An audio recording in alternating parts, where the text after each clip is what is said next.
Raise some Cain. You gotta raise some Cain.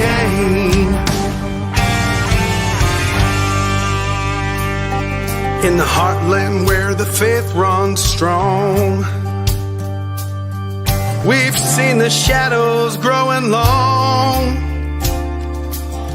Watch those around us be deceived. Yeah, the fight is at our doors, no matter who we believe. Corruption, lawless day and night, we'll speak the truth into the light. We'll bring the battle, heed the call, watch the whole thing fall. We gotta raise some Cain, show the lies, break some chains and make things right.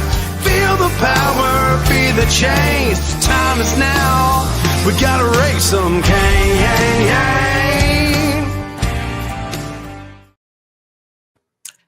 Welcome to another exciting episode of the Raising Cain Show. Today, we are thrilled to delve into the fascinating history of one of the world's most iconic artifacts, the Rosetta Stone. Our guest is none other than Dr. Joel A. Freeman, a renowned historian, expert on the Rosetta Stone, and the founder and CEO of the Freeman Institute. Dr. Freeman takes us on an unforgettable journey into the heart of ancient Egypt, unlocking the secrets of a civilization that spanned millennia. With a lifetime of collecting and research, Dr. Freeman's unique insights and discoveries about the Rosetta Stone and ancient Egyptian history are unparalleled. From his travels to the West Bank of the Nile to his work deciphering the mysteries of hieroglyphics, Dr. Freeman has truly seen history come alive. So join us as we uncover the past, one discovery at a time, and explore the incredible impact of the Rosetta Stone on our understanding of Egypt's ancient culture. Get ready to embark on a history lesson, folks, like none other.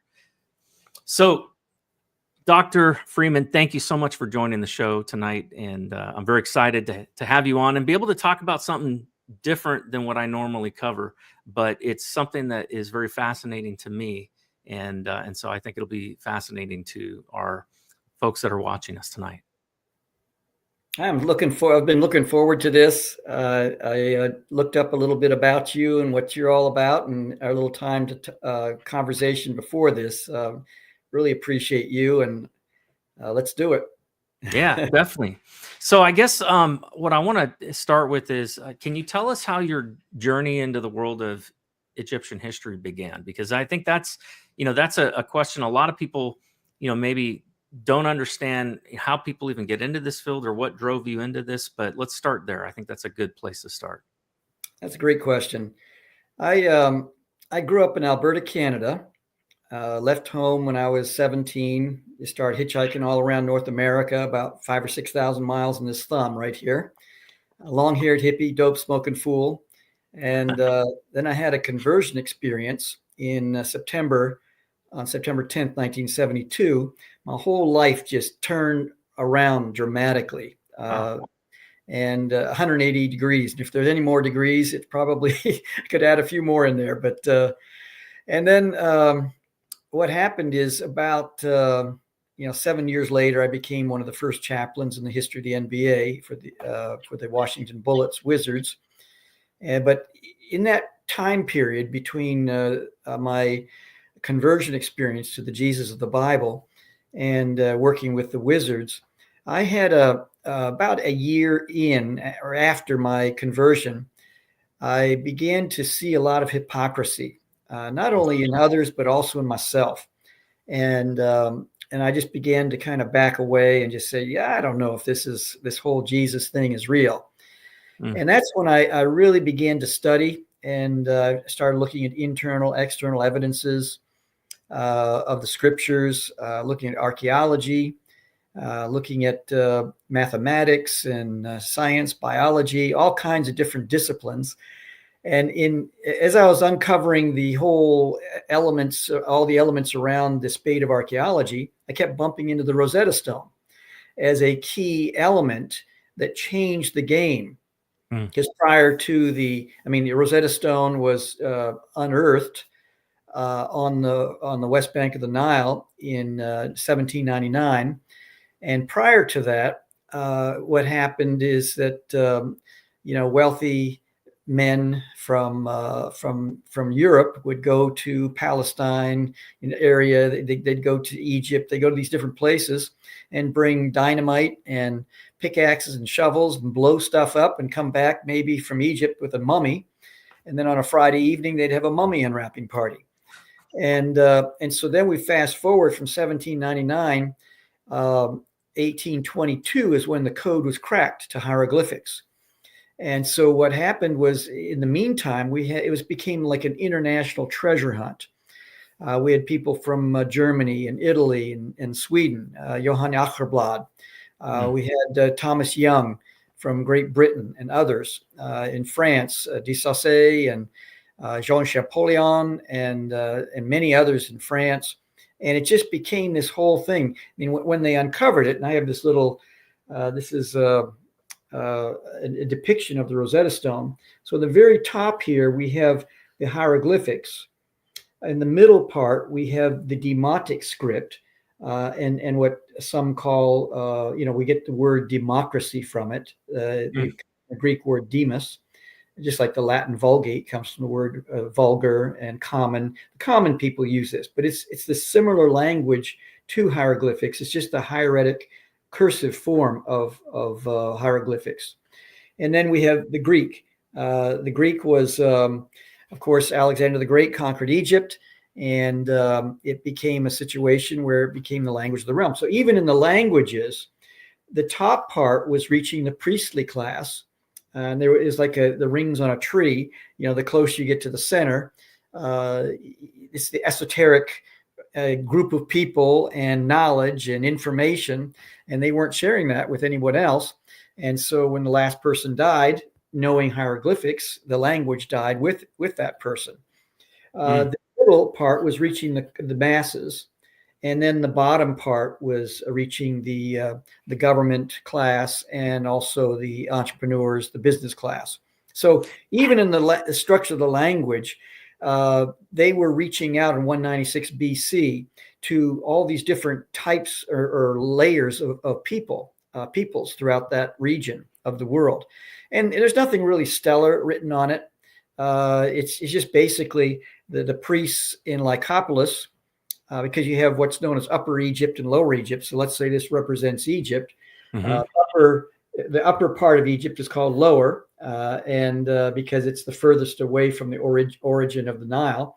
The lower part of Egypt is called Upper Egypt because it's closer to the Nile. Upper part, you can even see, just like on the throne, the pharaoh would wear a crown, and if you have the brown crown, just for lack of, I don't want to go too crazy about this, but I'll just kind of keep it easy for us all to grasp and understand. But this crown here, think of mud of the Delta region in the upper part of the map of Egypt. And then the cone that comes out the top, think of sand, white sand. And so any regent, any pharaoh that had both crowns on, that person was ruling all of Egypt. But if they had only one crown on, the brown one, let's say, that regent was only ruling the upper part on a map. If you look at it, the lower, but the upper part of Egypt. And then, of course, if just the white conical crown, that would be someone ruling the lower part on the map. So basically, when they were working on this, they were trying to figure out, is hieroglyphics left to right, right to left? Is it alphabetic? Is it phonetic? Is it symbolic? And they had no AI to go to try to figure this out. It was just they're trying to understand what this was all about. And then you have the Cleopatra needle. Was brought over by a famous British gentleman, and he put it on his property. And you have these things. There's 5.5 of them in the hieroglyphics. These cartouches, kind kind of like an oval around the name, and some of the ovals are longer than others, and others are shorter. The shorter ones have the actual name of Ptolemy, Ptolem, and so you have, and then the longer ones have his title, the Grand Poobah, Ptolemy. And so Ptolemy was a young kid, probably no more than 14 years of age. His father passed away. He was thrust into becoming the leader. And what happened is, of course, he was surrounded by people that were making the actual decisions for him. But what they wanted to do is the priests, they rebelled against temple taxes in Lycopolis.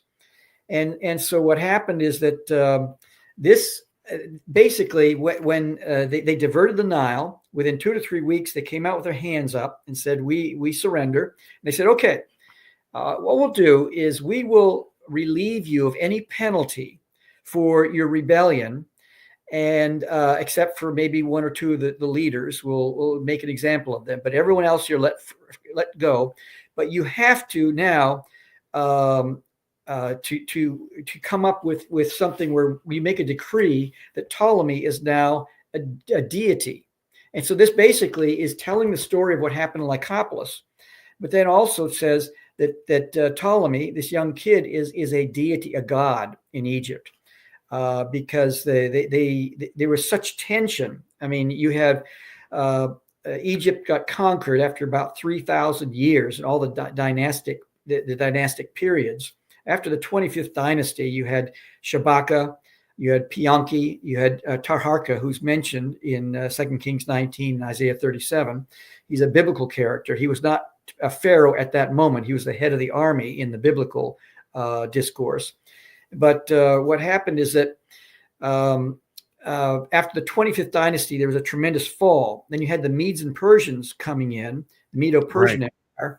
And then there was a very brief Egyptian revival where they came back into power. And then, of course, along comes Alexander the Great, conquers Egypt. And then you have the Romans. And so this was under the Hellenistic, the Ptolemaic Empire of Egypt. And so there was a lot of tension between the priestly class and the government now, the people in charge. And so they thought if they can somehow leverage this situation with the priests, their rebellion, and they could then make some kind of a deal here with them to make an honorific title of this person. So what happened is that when in 1799, you have now, you fast forward the Napoleonic Egyptian Military Campaign, where Napoleon has, things are lagging, after the French Revolution.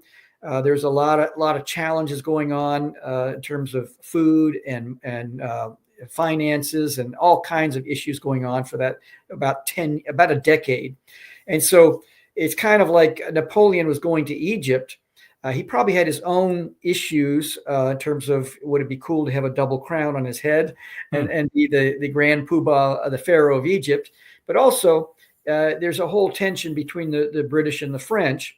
And you had India was, of course, the sun never set on the British Empire, but they had to go all the way around to India and to cut off that pass, the Suez Canal area, of course, later became Suez Canal. But that waterway, to cut that off would be a wonderful accomplishment and put the collective thumb in the British eye, the British collective eye, if you will.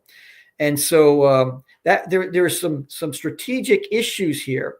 So he brought, I think it was about 167 savants. I'm not sure the exact number at the moment, but all these people that were experts in hydrology, architecture, botany, and all these different disciplines, because Napoleon fancied himself as a scientific man and interested in scientific things and archaeology and things like that. Even on the ship on the way over, they first stopped off in Malta, took over Malta, and ravaged the treasury, got a lot of gold, and so they were able to have this well financed as they got to Egypt. And then, of course, the soldiers they're wearing woolen type garments, and you have if you've ever been to Egypt, it's just terrible, terribly hot. Right. Yeah.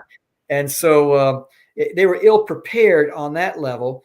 But he brought all these savants. And so you have on the Nile coming into the mouth of the Mediterranean, that's a strategic spot. So Napoleon sent a group of people with Lieutenant Pierre Bouchard at the mouth of the Nile, where Rosetta was and is, for now called Fort Rashid. That was strategic militarily, that they could, if you've ever been there, I've been there, and a cannon ball could take out a ship, it's that narrow of an area. And so that way, no British vessels could come down the Nile and about 100 miles south and then do a strategic strike into Cairo against the French. Well, what happened in the meantime is they're excavating to build this fort. They happened upon this stone. It weighs 1,700 pounds, about 45 inches tall, about 30 inches wide, about 11 inches thick. And so one of the savants in the group understood Greek and read the last sentence in the Greek, which says, "The same thing shall be inscribed in all three inscriptions." And they're thinking, "Oh my goodness, this is going to be easy peasy lemon squeezy." We're just going to, we know what the Greek says. And if the same thing is in the hieroglyphics, and we're looking around Egypt and we're seeing all these obelisks and sides of temples looks like they let the kindergarten class loose. And they etched all these things in there. We have no idea what they mean. This could help unlock the secrets of ancient Egypt.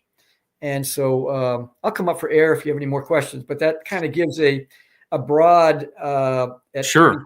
feet. So it basically became kind of the first key to understanding the lost language of the Egyptian priesthood, right?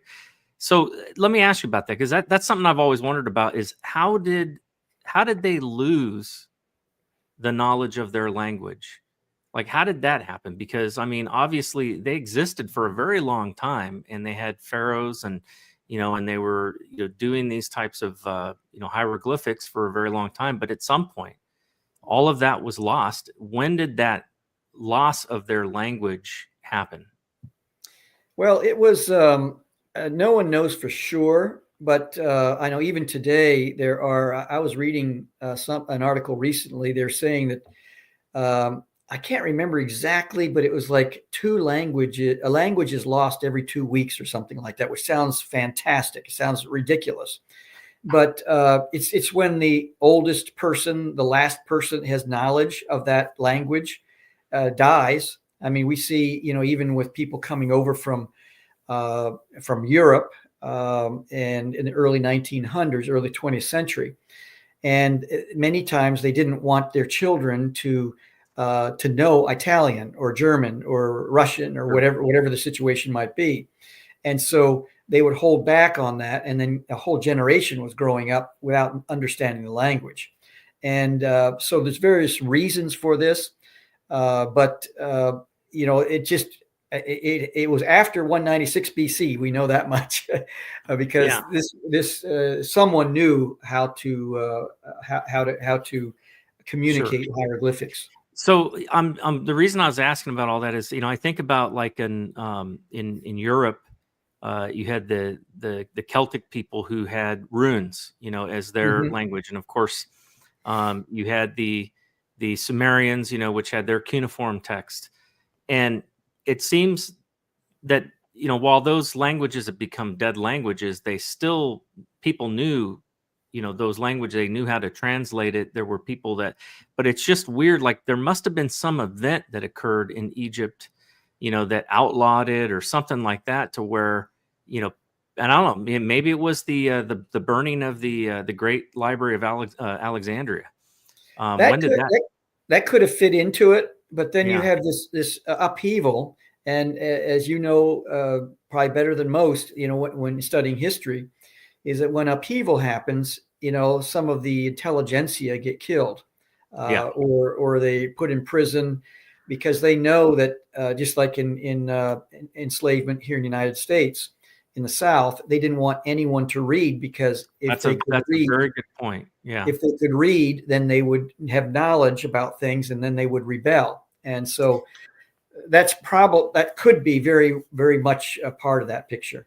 That's a fascinating concept, because I think I've had some really interesting things that I've read about, and there's some really amazing things that were discovered that indicate people in the past had far better, far more advanced technology than we gave them credit for.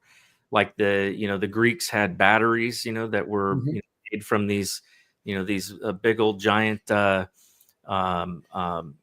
pottery with that had chemical reaction batteries in them. And you had that famous water clock that was discovered in the Mediterranean, which was had very advanced precision cogs in it. And it's just like, and how were the pyramids built? We can't figure it out today, which that's pretty crazy to think about. And and of course the belief by most archaeologists is that the pyramids, while they're really ancient, the Sphinx is even older, and possibly from a whole nother dynasty. And so there's so much that we don't know. And I think that's what really makes, Egyptology so exciting, because here you have these megaliths that still exist, and yet we can't even figure out like how they built these things, or how they knew how to perfectly align them, so that they line up, with what is it, Orion's belt. And it's like, oh, it's incredible. Yes, it is incredible. And the massive scale of it all. Like I try to make something from wood, try to build a picnic table years ago, and I couldn't even get the thing to stand up. Yet they took these massive stones from miles away, had them moved there, and then built it with such precision that each stone, most of the stones are like 2.5 tons. There's no more than a 1/1000th of an inch toleration between them. Yeah. And then also you have one person during the Napoleonic Egyptian Military Campaign, one of the savants, figured out the amount of stone, and he said that you could build a wall 1 foot wide, 10 feet tall, all the way around the country of France, with just the stone on the Giza Plaza of the 3 pyramids. Yeah. And the other thing that amazes me about all of this is that Egypt obviously is, one of the more well-known ancient, civilizations, but it seems that there were civilizations all around the world, including in the Americas, that had this kind of knowledge of building pyramids and building ziggurats and, these massive structures. They had knowledge of the stars. They had knowledge of the constellations and the times and seasons. They had, technology that we probably don't even know about. I mean, there's even there's I can't remember where it is, but there's a massive wall, that was discovered not too long ago, in North America. And, of course, there's people arguing, saying, well, they think it's some sort of natural structure. I don't think so, because it looks just like some of the walls down in Peru and down in South America. But where the space between, these stones is, it's so tight, such a tight wall structure. We don't know how they did this. So it fascinates me, and I really want to understand these things, because I think there are lessons that we can learn. And if a civilization that is that advanced for that period of time can fall and become completely lost, it can happen today. Yes. And what you were just saying about how the intelligentsia, they were probably enslaved and killed. This is somebody, I can't remember who it was that I heard say this, but they said, we could have had completely, civilized, advanced technology in the past. And if there was some sort of massive worldwide cataclysmic event, it would have, made it very hard for people to survive. And the people who would have survived would not necessarily have been the smartest. It would have been the people who were used to the elements, able to hunt and fish and survive, and had ingenuity, but maybe not advanced technological knowledge, those people would have likely perished. And so it would have been the commoner, that was used to fending for themselves, that would have survived that sort of thing. And so I think about those things, and it makes me wonder, like, if there was some sort of event today, would I survive it? Yeah, it's a very real question. That's one of the things that I'm looking at in terms of, okay, we got all this information. Let's blow the dust off it. Let's see if we can make it relevant. And so, I was able to acquire a replica of the Rosetta Stone, a face of the Rosetta Stone in 2005, and paid a king's ransom for it. But when it arrived, I thought, my goodness, what if I was able to find a stone sculptor to recreate the side and the rear of the Rosetta Stone, because that doesn't have to be as exact. And, so one-to-one facsimile, first generation. I'm never going to get any closer to the actual Rosetta Stone than this. And so what happened is I ended up launching the project at the Library of Congress in 2009. And then in 2013, I was watching a show. And by the way, my replicas, they're in, one was used in the movie Night at the Museum Part 3. They're in libraries and in museums in South Korea, Australia, Houston, all over the place. And so 2013, I saw a show on the History Channel called 101 Objects That Changed the World. They brought together, I don't know how many SMEs, subject matter experts, together, but I think they spent about a whole year. And you can imagine the debate and the arguments, because we have the wheel, all kinds of objects that have changed the world. Well, they ended up doing it in a hierarchical fashion. Number one, of course, they started with 101 and worked their way back up to number one. Number one was the Bible, in terms of an object that changed the world. Number two was it was coinage, money. Number three, Rosetta Stone.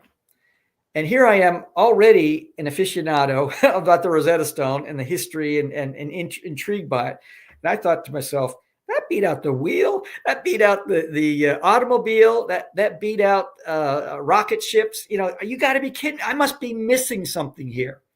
So I kind of backed up like a ratchet wrench. I did the click, click, click. And I figured, well, how can we take this story, this 23-year saga of trying to figure out cracking the code to hieroglyphics? By the way, I've done some things for NSA, National Security Agency.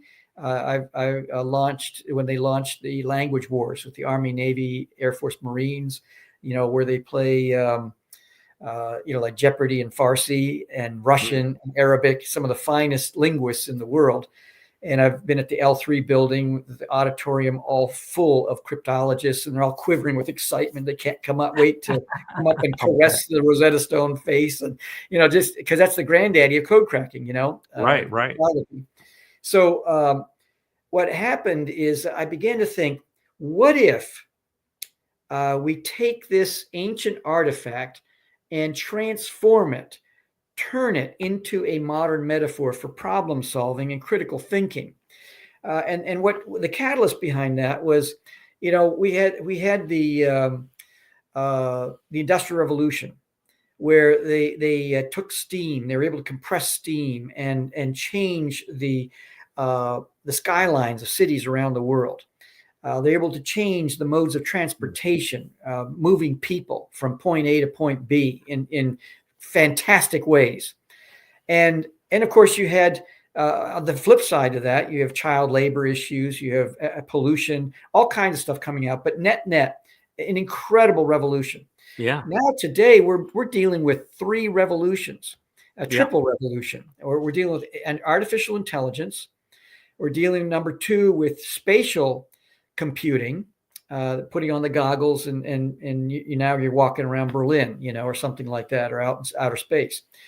Number three, quantum computing. Now, any one of those three is a game changer, not unlike the Industrial Revolution. And so I began to think, Yeah, okay, it's gonna change, man. It's gonna change the way that we as human beings interact with the world and with yes, each other. yes, Or yeah, and in some ways, it's already I'm already seeing it happen.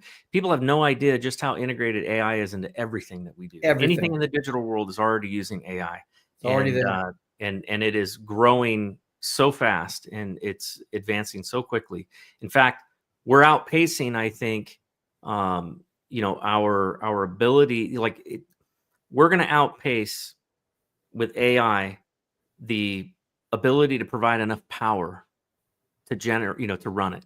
And Mhm. that is like one of the big things that we're going to It's have to true. overcome is even with totally opening up the floodgates of hydrocarbon based fuel to generate electricity. We're going to need to go to nuclear. We're going to need to find alternative ways that are powerful enough to generate the electricity that's going to be needed for advanced AI, which will solve major problems that we've had that we've been stumped with, discoveries in medicine and things like that. Yes.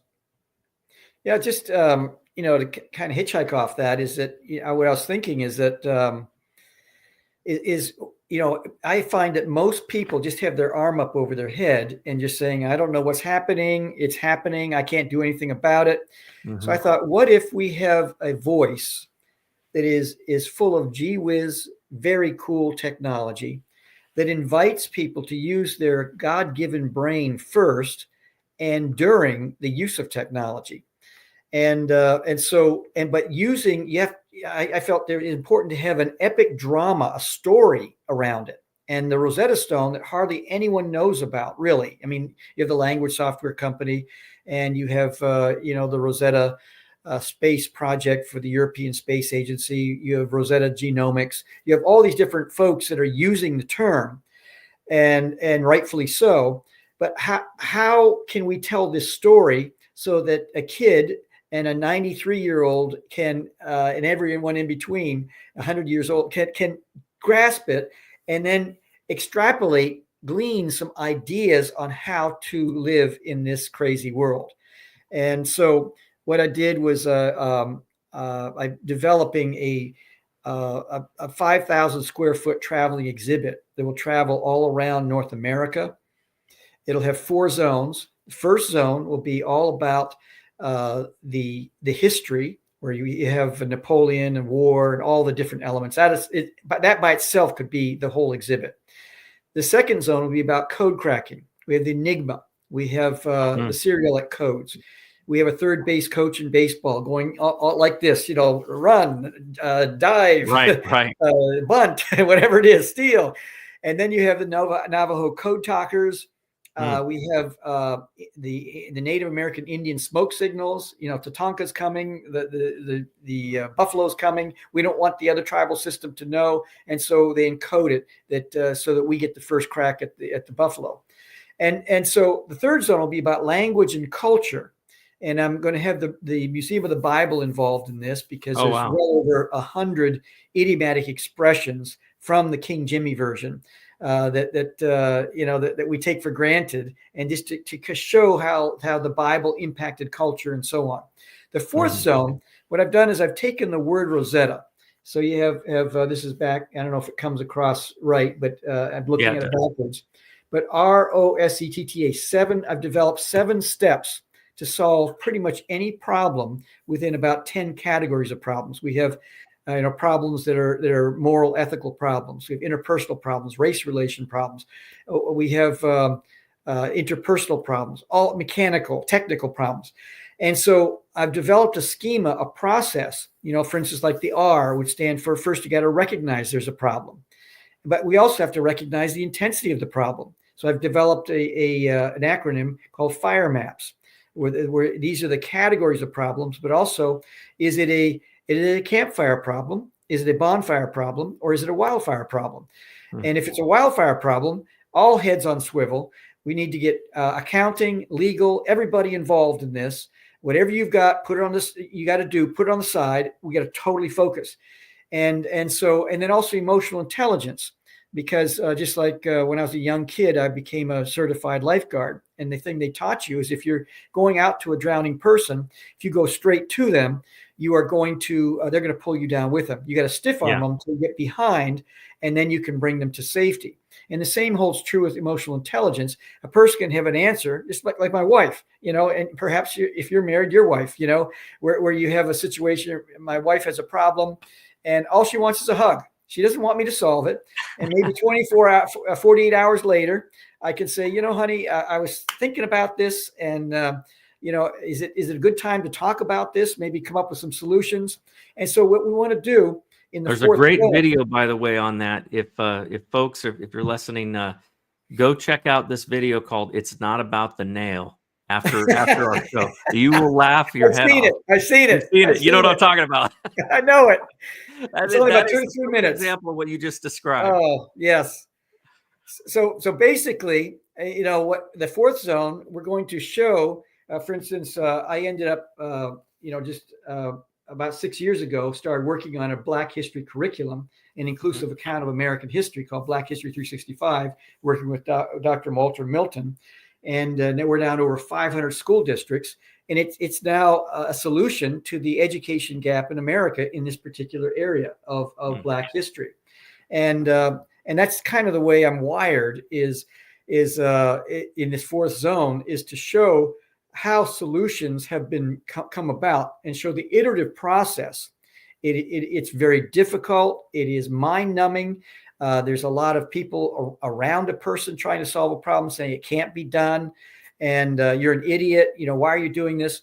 And then obtaining information, specifying goals. Is the goal to be famous, or is the goal to be rich? To me, those are very shallow reasons, but they motivate people. But it's important to understand the why, because once a person has their why, any how, any when, any who, any what, anywhere that comes against their why, they can handle it, because they've specified their goals internally. And then of course, it's evaluating options, testing solutions, taking action, assessing results. That's the Rosetta process. And then once the template is done for North America, these will travel for 7 years, 5 months at each venue.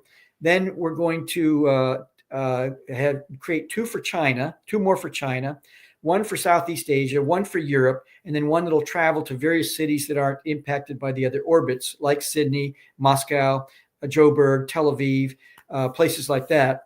And then at the end of 7 years, all 6 will be donated to a different part of the world. That's great. That's something that builds relationships. It brings people together. Yes. There's little that anybody can, it's an apolitical thing. And it's something that it's important to understanding history. Before I want to continue on this discussion, but I do got to run a commercial break. So we're going to do that real quick, and then we will be right back after a short break, folks. So stay with us. Welcome to Shop with America, where the emphasis is on America. Our movement is to switch away from your shopping with the big box stores and the mega corporations back to supporting family-owned, made in America. We've been giving these big box stores our money every day for years. But what's happened is they've forced many small businesses to shut down. We call this the illusion of choice. We see all these products in these stores, but in reality, it's only a few companies that control it all. There are thousands of lawsuits for health damage because they put profit over our people. But there is another choice. We found a better way. There's a family-owned American factory with product integrity and have always done things the right way for the right reasons. And this company outperforms the big box stores. That's due to their month-to-month shopping club. They make everyday consumer products that we all use and buy again and again, like toothpaste, shampoo, coffee, and organic beef. Go to shopwithamerica.us today. Welcome back to the Raising Cain Show. We've been talking with Dr. Joel Freeman about the Rosetta Stone and its significance in, just in everything, and how we have advanced as a human race. So right before we went to the break, you were talking about what you're planning on doing in spreading this around the world and being able to educate people. Tell me, with the work that you've been doing and the things that you've been learning from Egypt, have there been other Have there been other Rosetta-like stones or things like that that have been found in other places that have helped us unlock additional things? Because I imagine the Rosetta Stone, certainly didn't have like every single hieroglyph on it, right? No. Yeah, it's I really have more hyper focused on the Rosetta Stone. There are other stones that have done this, and I know the Behiston Rock really has helped a lot. and there's other types of things. I think there's one right now that is waiting to be cracked, a code to a language, and I can't remember all the details. Someone was telling me about this recently, but yeah, it's something that I think that is important for people to grasp about the Rosetta Stone, is the process that it took to bring this about, and that's the thing that I think can be lost. Where let's say a 10th grade kid, if we had a room of 100 kids in 10th grade, and they took truth serum, I think every one of them would say, yes, I have used ChatGPT to help write a paper. And to me, that is it creates kind of a poser mentality. I wrote that book, I wrote that song, I wrote this, I wrote that. No, it's ChatGPT that did it. And so what I want to do, it can't force anybody to do anything, but to help people to understand that technology is wonderful, but it also can be as addictive as crack cocaine. And it can. I don't know if you've ever seen a scan of a brain that is atrophied. It's a pretty sight. And it's the same thing like muscles. The Cleveland Clinic says that if we have no resistance in our muscles for 2 to 3 weeks, their muscles atrophy. That's why in the space station they have to have resistance exercises. And so I think it's important to help this generation and those of us who are older too, who get as addicted on cell phones and things like that and technology, to just say, I am going to use my God-given brain first. And that way, the poser mentality and all these other things that gnaw away at a person's integrity and conscience. I think that I just think it's important to have something that has kind of like a gee whiz, exciting. Hey, you got to see this. This is blowing my mind. That's just. We have by the way, a creature called the Rosetta clone, who is a international rock star, a celebrity impersonator. He sings songs like "A Clone Again," "Naturally," and "Tears of a Clone," and "One is the cloneliest number you ever heard."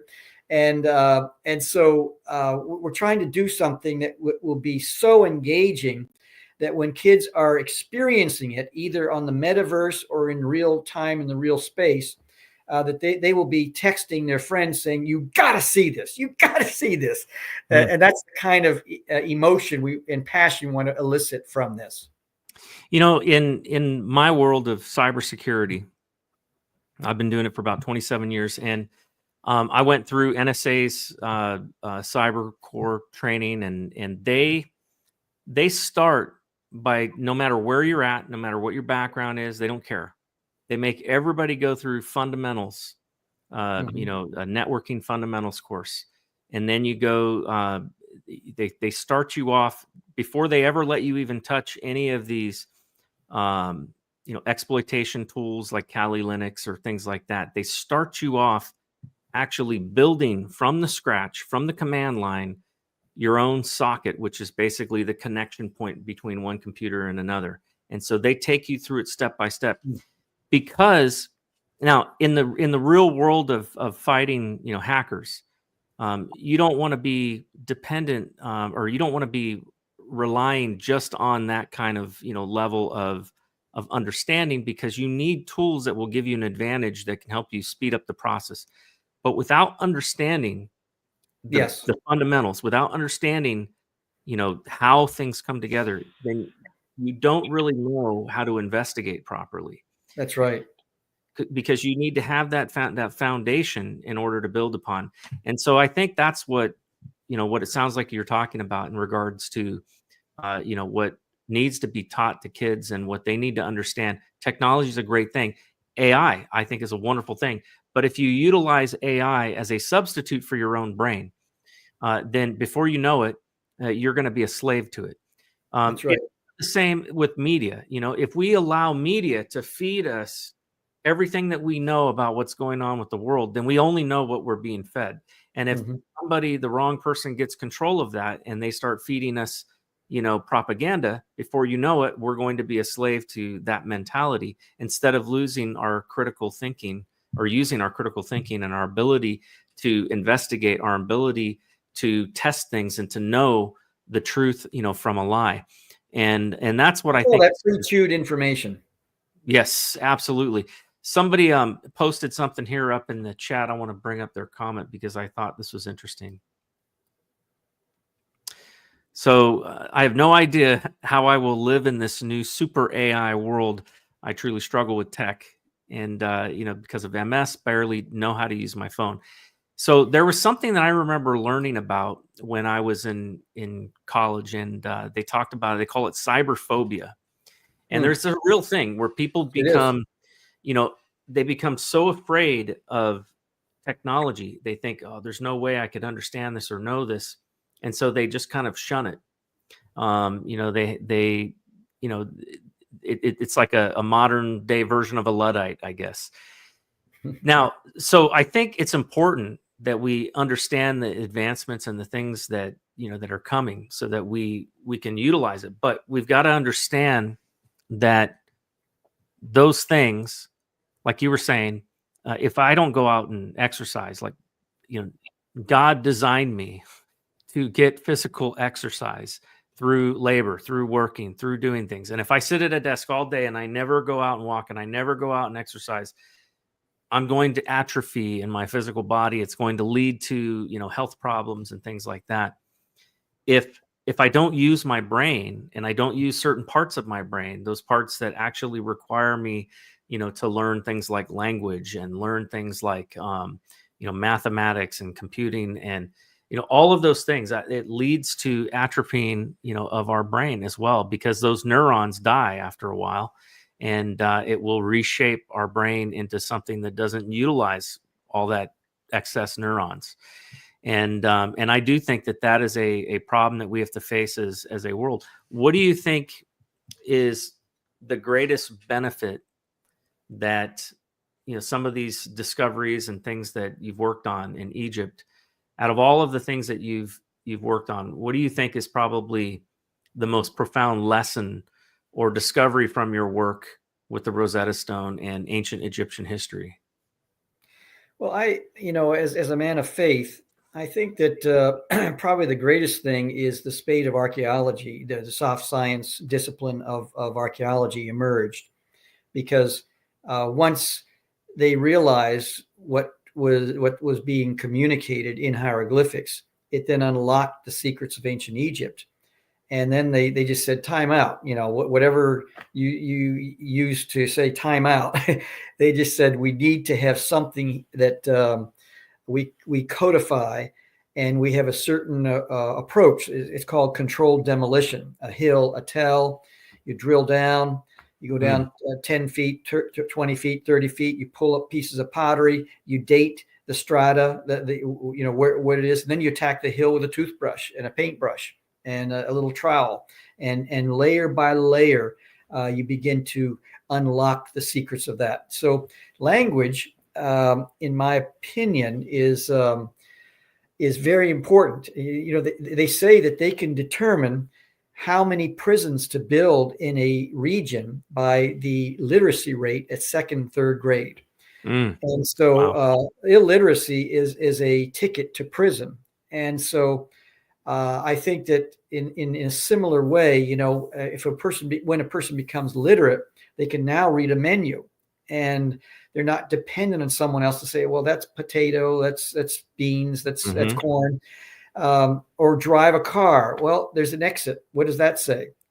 Literacy opens up doors. And the same way with ancient peoples, understanding the language opens up the understanding. Oh, they paid women for work. Here's a receipt. Wow, that was an advanced civilization. And so it becomes a situation where language is so important. Then once archaeology began to emerge, then we have biblical archaeology. And I just love, I've led well over 25 educational tours to Israel and to Greece. I've hiked all throughout the Qumran caves. I've Oh, wow. been to, of course, the place where the Rosetta Stone was unearthed on the west bank of the Nile. I've traveled over 55 countries. I think it's now close to 60 now, countries around the world. And a lot of my focus has been, okay, here's a something in the scriptures. Can I go to that site and actually drink in the atmosphere? It's kind of like when we did a film about a film about Black history called Return to Glory. We hired the Frederick Douglass house in Southeast DC for the whole day. And I actually went upstairs, didn't have everyone around me. I probably shouldn't be saying this in public, but I laid on Frederick Douglass's bed. And I looked out the window and I thought, oh, this is the view that Frederick Douglass had when he woke up in the morning. And I went to his library and saw his Bible and the books. It was all pretty much in the same condition that he left it. His, whatever he had was there. And in the same way, I think that by language helps to open up the doorways for us to understand things. And then when we get into the biblical realm, the spiritual realm, we can see that the Bible we have, just the Qumran caves, the Dead Sea Scrolls, we now know for sure that the disciples could not have massaged the text because the Dead Sea Scrolls are dated 90 to 100 years before the time of Christ. And it's all the Old Testament prophecies, over 300 messianic prophecies, very specific. The odds of them being fulfilled are infinitesimal. And all the different things put together, out of all the continents, it's Asia. Out of all the countries, it's Israel. Out of all the communities, it's Bethlehem. And out of all the times, it's before. It had to be during this period of time. All brought in the Old Testament, brought to light in the coming of the Messiah. And so we now, it's like if I were to say, there's a guy by the name of Robert Anderson, well, could be anybody, Then I say he's in Chicago. He's in, lives on Maple Avenue. His last four digits are 1257 of his Social Security. Every new piece of information I give about this Robert Anderson, it narrows it down to only one person. And so that's where the spade of archaeology that came out, the catalyst was the Rosetta Stone, the catalyst for all this that helped to bring it all together. That to me is probably one of the greatest gifts of the Rosetta Stone. Yeah. Wow. So what do you think in terms of, more recent archaeology? Are there any new and interesting discoveries that have been recently found that you're aware of? A dear friend of mine is Eli Shkron, who was he was the chief archaeologist of the city of David, Mount Zion in Israel, in Jerusalem, for 20 years. He found a bell on the bottom of the priestly garment, and you see a picture of him holding it in his grubby hands. It just dirty. He pulled it out of the ground and took a picture of it. You can see, and some other things, some coins that he has helped to bring together. In Egypt, of course, we have Zahi Hawass, who always seems to be at the very center of all the discoveries. I know the new Grand Egyptian Museum is I think it's going to, this July is going to be available. By the way, we have on our advisory board, we have a gentleman, Mustafa Muhammad, who is one of the chief curators of the Grand Egyptian Museum, Smokey Robinson, Ben Carson, Kathy Hughes, and a bunch of other folks on our advisory board. The leading expert in archaeological geology, James Harrell, is on our advisory board, and others, so that we have all these disciplines coming together so that we everything is proof. We prove everything. And we have the body of knowledge and information surrounding us so that we're making sure that everything is ethical, it's credible, and it's actionable. Man, that's so important. My wife and I, a few years back, we read a book. I think it was called the Post-Columbian Revolution, but it's about everything that happened after Columbus discovered, the Americas, and particularly the trade that took place. Mhm. And it was so fascinating because there were things like that I never would have understood or known had I not read this book. Things like, you think about tomatoes, and when you think about tomatoes, what country first comes to mind? Italy, right? Italy, yes, yeah, pizza. Pre-Columbian Revolution, there were no tomatoes in Italy. In fact, Yes, tomatoes yeah. were brought from Peru, and most tomatoes varieties are poisonous, but they were edible tomatoes in Peru, and they brought them to Italy. You think about like chili peppers, and where do you think? South America, but actually they came from Asia, and they were brought there after the Columbian Revolution. Same thing with rice. You might think China, but there was no rice in China prior to the Columbian Revolution. It came from the Philippines after they had a sweet potato famine. And so these things, they may seem minor, but they demonstrate how when we don't know history, we can easily take things for granted and just believe, even when you think about like, the origin of, Americas, and this might be a little controversial, but you have a lot of people that will say, well, the Caucasians, came here and conquered the land and took it away from the Indians. Yeah, but they came here and conquered the land, took it away from people who were here before as well. And in fact, they have found the story of history. That's right. That's right. So it's important to understand history.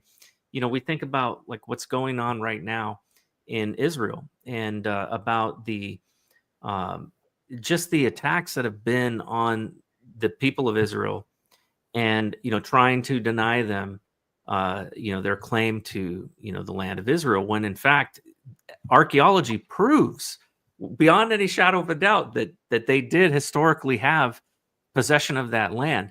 And so it's interesting, but again, they came in and conquered the people that were there before as well. So knowing that and understanding that history, it plays an important part of our understanding of the world and how it works. And I think it's fascinating. So I really appreciate you coming on. I've got to run one more commercial, and then when I come back, we'll wrap things up. But I'd like to talk about this when we come back too, the Jack Johnson. Definitely. We will do that. So let me run this commercial real quick, and we will be right back after a short break. And just so I can skip with a lot of the stuff that I usually say, at the bottom, the two commercials I'm going to run back to back, you can find more information at the two websites that are on there scrolling across the bottom. So I'll run those right now. It says, I woke up this morning and looked out the door to a country I don't recognize.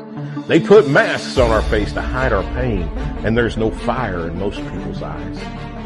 And it's still true today. It's still true today that they've tried to destroy the American spirit. And in some instances, they've done a dadgum good job. But in other instances, they have lit an inferno in some people. And we right now are gathering some of those people that are on freaking fire to save this country.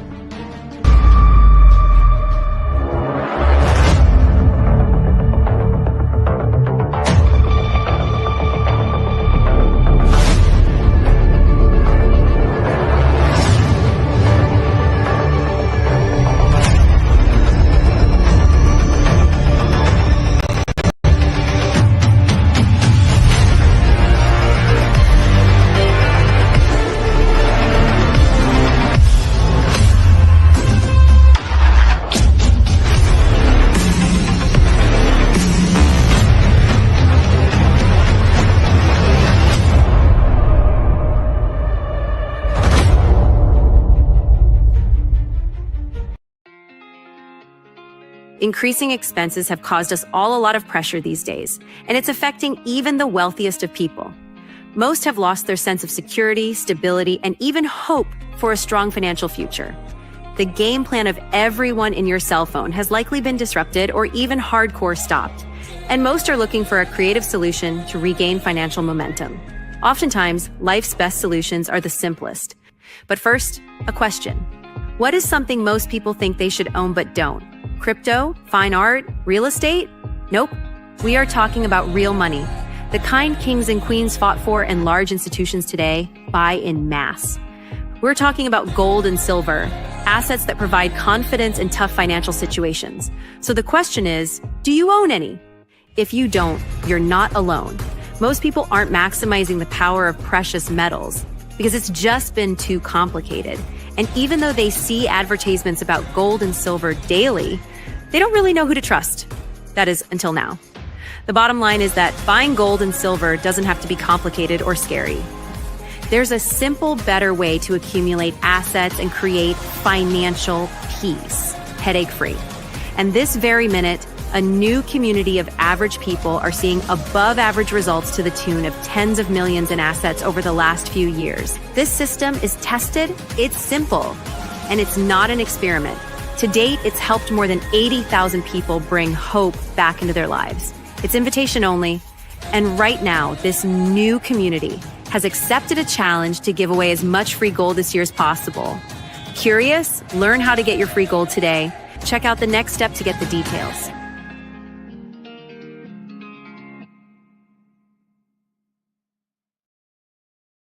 Welcome back to the Raising Cain Show, and we're here talking with Dr. Joel Freeman. We've been discussing the Rosetta Stone and its importance, the important role that it's played in human history, but also you've been breaking down that it's not just the stone itself, but it's also about the process of understanding language, the process of basically decoding it, that has been one of the most valuable lessons learned from it.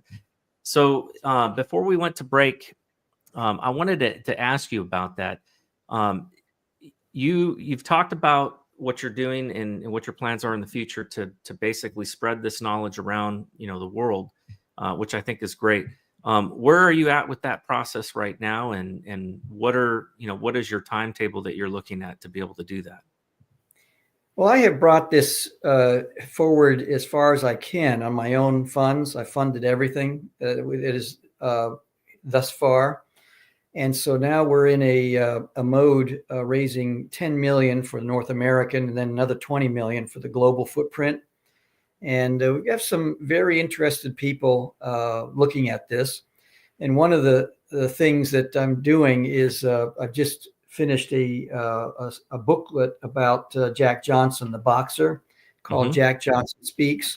I own in my collection a record from 1910, where 20 days after the fight of the century in Reno, Nevada, Jack went into New York and he shared his thoughts and feelings. He's probably the first professional athlete to do this, to have his voice recorded.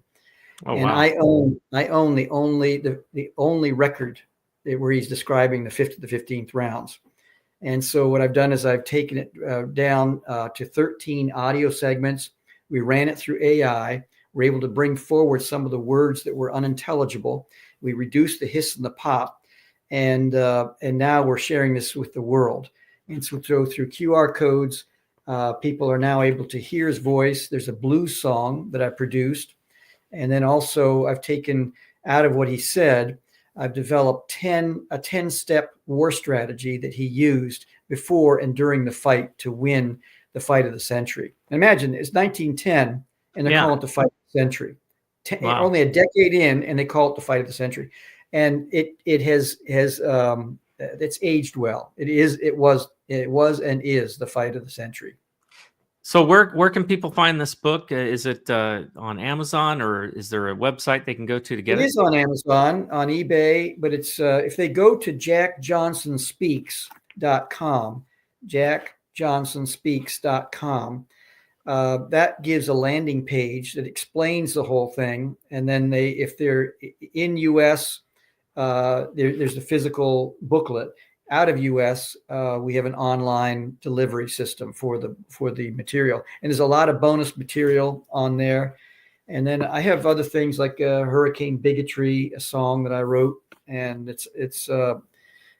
different things that have done, that help, are all the funds will go into the foundation. They go directly into it.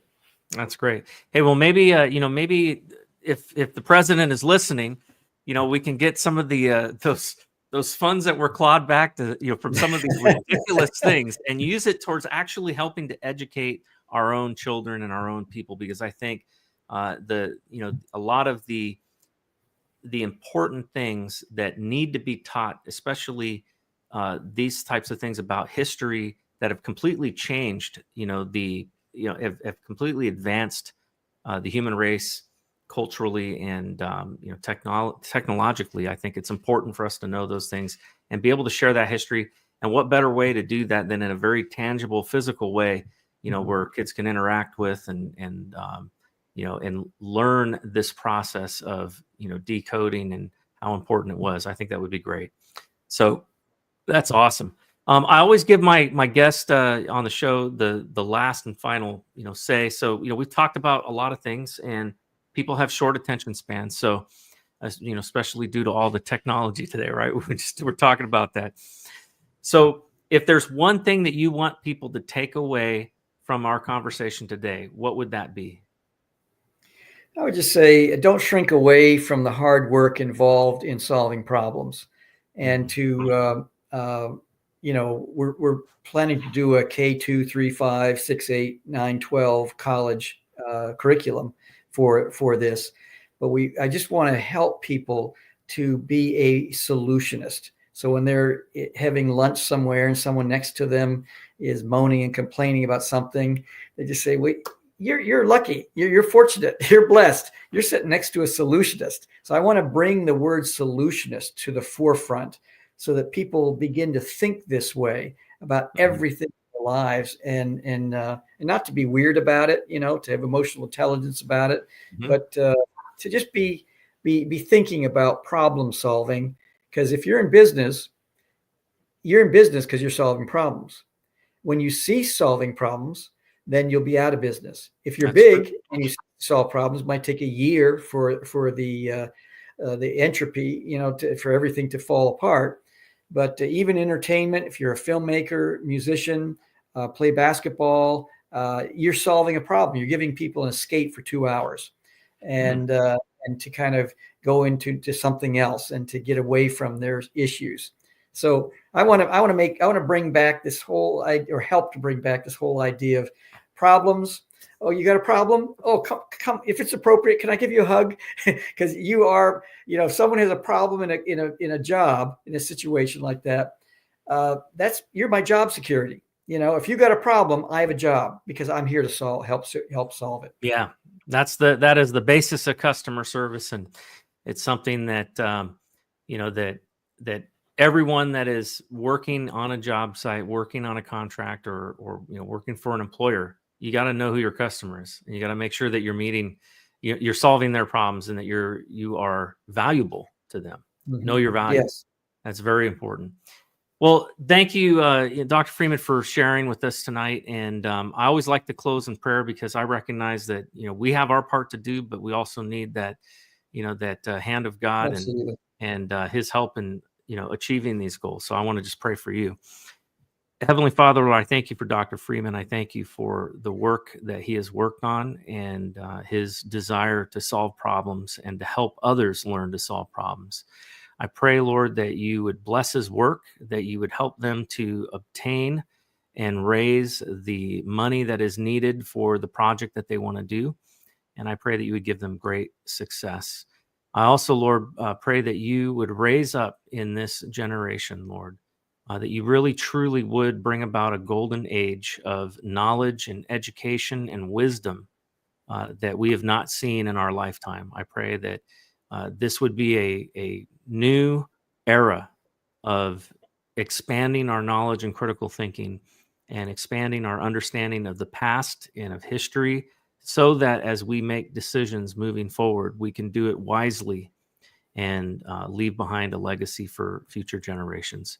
We thank you, Lord, for blessing us and being born in this nation with great opportunity. And we pray that you would continue to bless our nation and help us to be able to be a blessing to others. We ask in Jesus' name. Amen. Thank you so much, Nate. Yeah, absolutely. So, Dr. Freeman, where can people find you and connect? Reach out to you. Are you on social media? Oh yes, LinkedIn, Facebook, Joel A. Freeman, and then also I have a website, joelspeaksrealgood.com, and then also if they are interested in the Rosetta Project, rosettacrazy.com, and of course jackjohnsonspeaks.com. Any one of those, you can ultimately find me. That's great. Well, folks, I want to thank you for joining us tonight. And I want to thank you for, hearing us and learning something new. So remember, you can follow me at the Raising Cain Show. And you can also find me on Rumble at the Patriot's Prayer. That is where we're running this on Rumble. But you can also find that directly on our website, theraisingcainshow.com. And you can follow me at Nate Cain for WV on pretty much all social media. So I'm on X and, Getter, Gab, True Social, you name it, Facebook. I'm on it all. So thank you again for joining us. And remember to stay interested in discovering and make sure that you are out there and using your critical thinking and using your brain to try to unlock the mysteries of life. That is one of the most exciting things, I think, in our lives, is trying to understand the mysteries. So with that, God bless you, and God bless all those that are listening, and God bless America. Have a good night. Raise some Cain. You gotta raise some Cain.